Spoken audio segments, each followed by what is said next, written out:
بسم اللہ الرحمن الرحیم۔ السلام علیکم۔ سیرت النبی باب 30 چاند دو ٹکڑے ہو گیا۔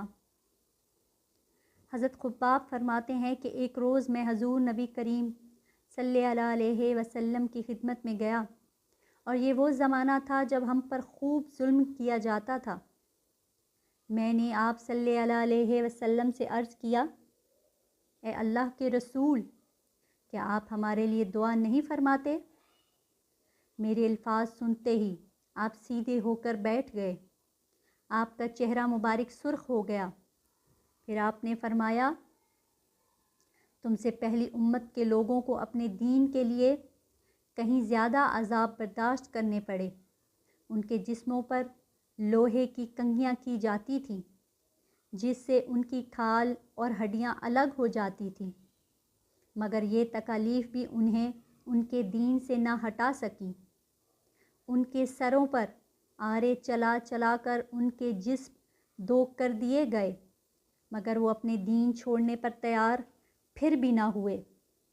اس دین اسلام کو اللہ تعالیٰ اس طرح پھیلا دے گا کہ سنہ کے مقام سے حضر موت جانے والے سوار کو سوائے اللہ تعالیٰ کے کسی خوف کا نہیں ہوگا، یہاں تک کہ چرواہے کو اپنی بکریوں کے متعلق بھیڑیوں کا ڈر نہیں ہوگا۔ حضرت خباب بن ارت فرماتے ہیں، ایک دن میرے لیے آگ دہکائی گئی، پھر وہ آگ میری کمر پر رکھ دی گئی، اور پھر اس کو اس وقت تک نہیں ہٹایا گیا جب تک کہ وہ آگ میری کمر کی چربی سے بجھ نہ گئی۔ ایسے ہی لوگوں میں حضرت عمار بن یاسر بھی تھے۔ حضرت عمار بن یاسر کو ان کے دین سے پھیرنے کے لیے مشرکوں نے طرح طرح کے ظلم کیے، آگ سے جلا جلا کر عذاب دیے، مگر وہ دین پر قائم رہے۔ علامہ ابن جوزی رحمۃ اللہ لکھتے ہیں، ایک مرتبہ حضرت صلی اللہ علیہ وسلم اس طرف تشریف لے جا رہے تھے۔ اس وقت حضرت عمار کو آگ سے جلا جلا کر تکالیف پہنچائی جا رہی تھی۔ ان کی کمر پر جلنے کی وجہ سے کوڑا جیسے سفید داغ پڑ گئے۔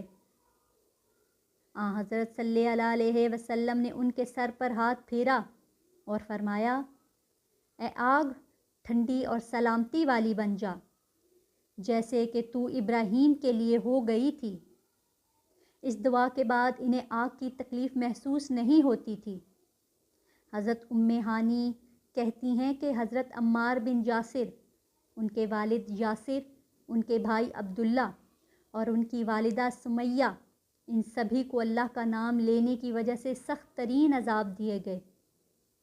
ایک روز جب انہیں تکالیف پہنچائی جا رہی تھی تو نبی کریم صلی اللہ علیہ وسلم اس طرف سے گزرے۔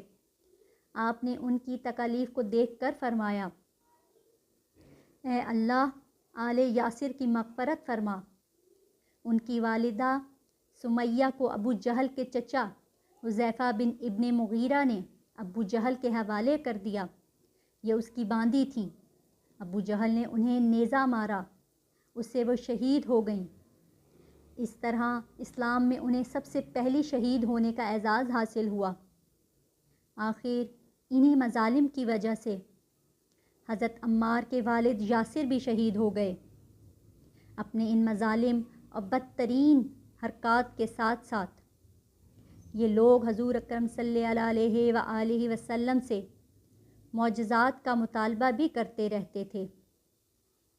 ایک روز ابو جہل دوسرے سرداروں کے ساتھ حضور نبی کریم صلی اللہ علیہ وسلم کے پاس آیا اور بولا، اے محمد، اگر تم سچے ہو تو ہمیں چاند کے 2 ٹکڑے کر کے دکھاؤ، وہ بھی اس طرح کہ ایک ٹکڑا ابو قبیس پہاڑ پر نظر آئے اور دوسرا کیکان پہاڑ پر نظر آئے۔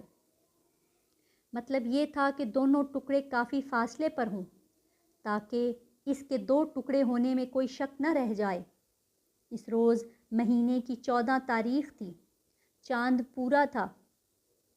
آپ صلی اللہ علیہ وسلم نے ان کی یہ عجیب فرمائش سن کر فرمایا، اگر میں ایسا کر دکھاؤں تو کیا تم ایمان لے آؤ گے؟ انہوں نے ایک زبان ہو کر کہا، ہاں بالکل، ہم ایمان لے آئیں گے۔ آپ صلی اللہ علیہ وآلہ وسلم نے اللہ تعالیٰ سے دعا فرمائی کہ آپ کے ہاتھ سے ایسا ہو جائے۔ چنانچہ چاند فوراً 2 ٹکڑے ہو گیا۔ اس کا ایک قصہ ابو قبیس کے پہاڑ کے اوپر نظر آیا، دوسرا کیکان پہاڑ پر۔ اس وقت نبی کریم صلی اللہ علیہ وسلم نے ارشاد فرمایا،